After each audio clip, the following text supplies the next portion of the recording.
Welcome to the Denver Gazette Sports Podcast. I am your host, Chris Schmedke, and today we are brought to you by Applewood Plumbing, Heating, and Electric, who have been serving Denver homeowners for 50 years.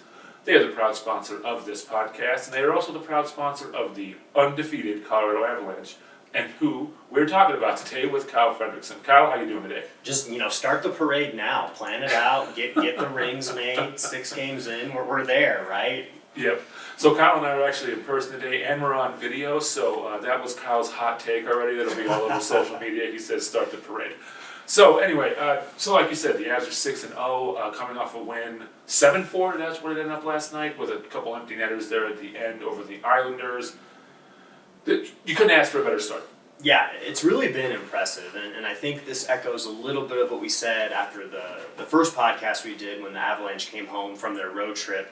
They're finding ways to win these games in really different ways, and I think that's exciting if you're an Avalanche fan, because it's not going to look perfect this time of year, and at times it hasn't. I mean, they've let teams get back into games. They've had to come back in second and third periods trailing, and the Avs have found a way to do it. So I think on the whole, you feel really good about where this team is at, and of course it's tongue-in-cheek with the parade talk. Right. It is only 6 games, and I think, even the questions that Jared Bednar's been getting so far, that's kind of been the preface, right? It's like, yeah, I'd like to talk about this trend, but hold off, guys. We're still learning about this team just as much as the media is, but a lot of good things to like. There are some question marks, maybe a red flag or two that we'll get to later in the podcast.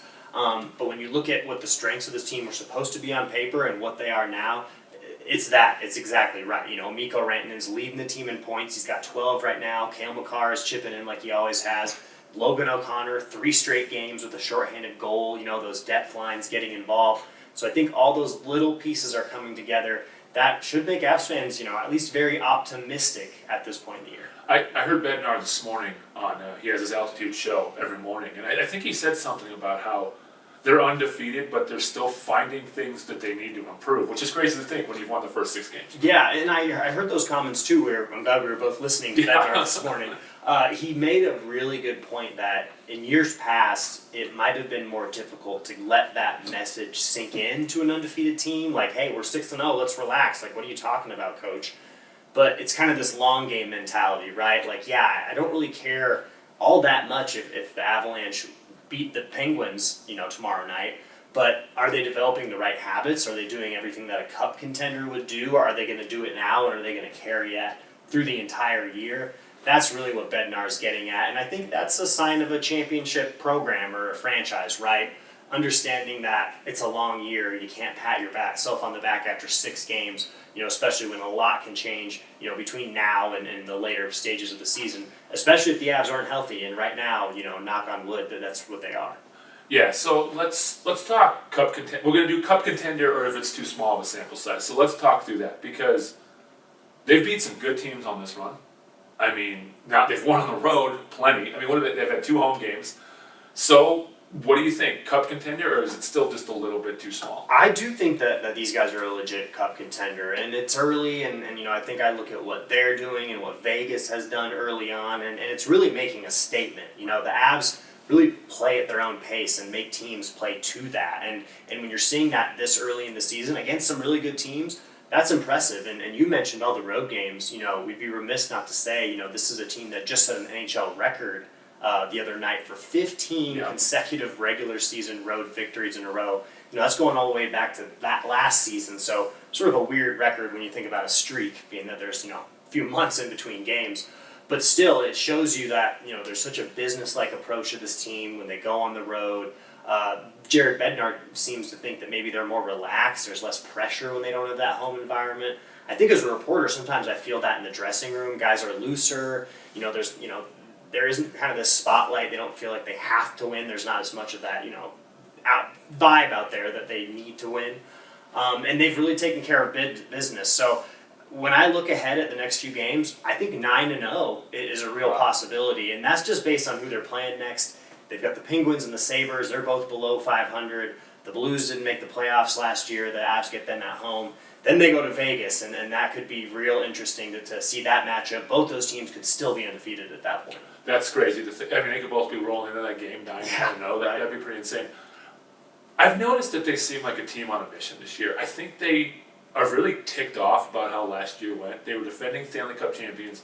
Now, they can't control their health, like that happens, but I think that first round loss kind of really lit a fire on this team, and if they stay healthy, I don't see why they can't get back. Yeah, I would agree, and I catch that same vibe from them as well, and there's this feeling that all of the moves that McFarland made in the offseasons were just what this team needed, right? The new guys have been embraced just in such a great way. Ryan Johansson with 3 goals, or I think 4 goals in the last 3 games. He had an empty netter as well in the victory last night. But yeah, I do think that there is a mentality that, just being good isn't good enough for this group. So, I would expect them to carry this momentum, through this early part of the season. And when will Georgiev ever sit? Oh, man, that's a great question. Bednar would not say that this morning. Right. Yeah, I noticed that. And it is, it's curious that it's so fluid to me. I don't, I think some teams might want to be more planned out with, all right, we're going to look ahead and how many games have you played and what's going on. But I think Bednar on the radio sort of indicated that, I'm going to have a conversation with Georgie, see how he's feeling. I think some goalies, after giving up, 4 goals in consecutive games, they want to get out there and prove themselves, right? Like, hey, I can be better than this. Or maybe it's a sign that he is just a little mentally not as sharp and needs a break. And the Avs need to know what they have in Ivan Prosvetov. Yeah. We talked about that previously on the pod, but here's a guy who had a real chance in Arizona, I think 13 games, never really showed all that much, but the Avs like what they have in the intangibles, and he's been with the team practicing, so I mean, from my standpoint, who knows what that guy brings as a number 2 until we actually get to see him play. But that'll be interesting to see. I think over these next couple road games, I wouldn't be shocked to see Georgiev, take a seat, but being that they're not having any back-to-backs for such a long time, there's not like this physical need for it, right? I think that's when we see the rest most often for goalies. But the question with Georgiev is like, hey man, like when do you need a break? So we all love parades and we all love big rings around here the last couple of years, but let's look at something that's kind of a red flag, and you mentioned this earlier, is they have committed 33 penalties over the first 6 games. They're in the box a lot, it seems like. But the PK is good. Really good. Right. But, is that kind of a worry that, they're a man down a lot? Yeah, I think it's the biggest worry at this point on a team that really is not all that worrisome to begin with. And yeah, that's just because they've been testing themselves a lot on this PK, and they've done a great job, to your point. It's only been the past few games where they've even allowed a power play goal. But, when you got Bowen Byram leading the team, I think, with 14 penalty minutes, it's concerning, and Jared even spoke specifically about Bowen, just saying that a lot of those were just him kind of being out of step, out of place. When you're a step behind as a defender, it's real easy just to reach your stick in there and do something dumb and just be a little bit off your game. And I think we've seen that from Bo, but just in this previous one, no penalties from Byram, scores his first goal of the season. So already, we're seeing these guys who are getting singled out by, reporters and Coach Bednar, and they're stepping up to the criticism. I appreciate that Bo isn't a guy who's just going to shy away from that or pout. He's going to go out there and sort of use that as motivation. So, I like to see that from Bednar and holding his guys accountable in that way. But as a whole, I don't know how sustainable it is for this team to commit penalties like that and for it not to eventually wear on that penalty kill unit just because they're out there so often. I mean, you can be a great unit, but, if you're on the ice, 3, 4, 5, 6 times a game, it's going to wear on you. So they were talking about this on Bednar's show this morning, too, about how Logan O'Connor tied Joe Sakic for the shorthanded goals. And then I was like, and they mentioned this, like, oh, Joe Sakic played on the penalty kill. Different times back then. Yeah, way different times. And the thing that works so well with this team, and I think Jared pointed to this a little bit, was their penalty kill guys are very established on this team. They got real strong roles, but they're also fourth-line guys. And that's important when you have superstars on your team, right? Everyone needs to feel included and involved. Like, of course, Nathan McKinnon and Mikko Rantanen would probably do great on the penalty kill, but they're taking ice time from guys who could do maybe just as well or a hair degree not as well. And, they're getting a real opportunity to contribute in a way that gives the top players rest and lets those guys shine. And clearly, no one in the league can get a step on LOC right now, right? And that's what's been impressive, those breakaway goals. It's like you give this guy an inch and he's just going to take it. And and you wouldn't really necessarily think that about a fourth line guy, undrafted, of course, DU. But for a guy who didn't come in with much hype, I appreciate how much O'Connor has locked in a role in the NHL, embraced it. It's gritty. It's not a desirable thing for maybe a lot of guys, but he excels in it in a way where he's probably one of the better fourth line guys in the league right now. They are a team that knows their role. Like, the players on the team, I mean. Like you just said, like, Logan O'Connor knows that he's the fourth line gritty guy. He's going to... And that just has to be successful. Yeah, I would agree with that. And you think about even last year, I wouldn't know that was true, right? Like Alex Newhook, what was his role? Yeah, no one knew. Poor Alex Newhook. Right. They wanted him to be the number 2 center, but he's 21 years old. He never really had that opportunity to be the guy. So that's just sort of shows you a difference between that last year and this year, and why the Avs ultimately moved on from Newhook, because he wasn't, in their eyes, going to be that physical, gritty number 2 center that Ryan Johansson clearly is. So yeah, for guys accepting their roles is huge, especially in a sport like hockey where there's so many lines rolling in and out, and contributions are in bits and pieces out there. The Avs have that down to a science. All right, so let's talk about. You think that they could get to 9-0? I do. I jumped the gun a little bit with my predictions there, but I do like the way that this team is playing, and I don't see any reason for concern right now that they would go lose these games. Like we said before, 15 regular season road games in a row. It's just incredible, and it wouldn't shock me to see them lose one of those games.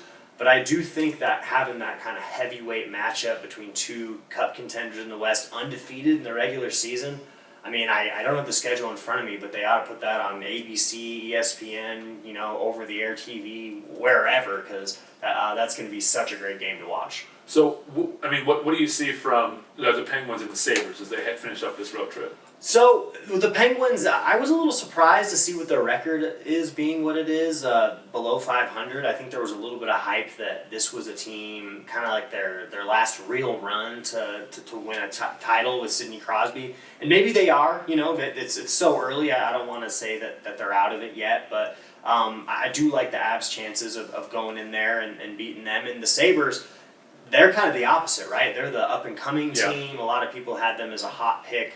To make a deep playoff run. They've had a couple impressive wins. I think they beat Calgary in overtime early in the season. I was watching part of that game. Tage Thompson is a really exciting young player for them who's sort of like this next wave generation of superstar goal scorers. So they are good teams, but I don't see really any weaknesses on this Avalanche team right now. We'd have to get real nitpicky, with maybe the third defensive pairing, how Byram's been playing lately.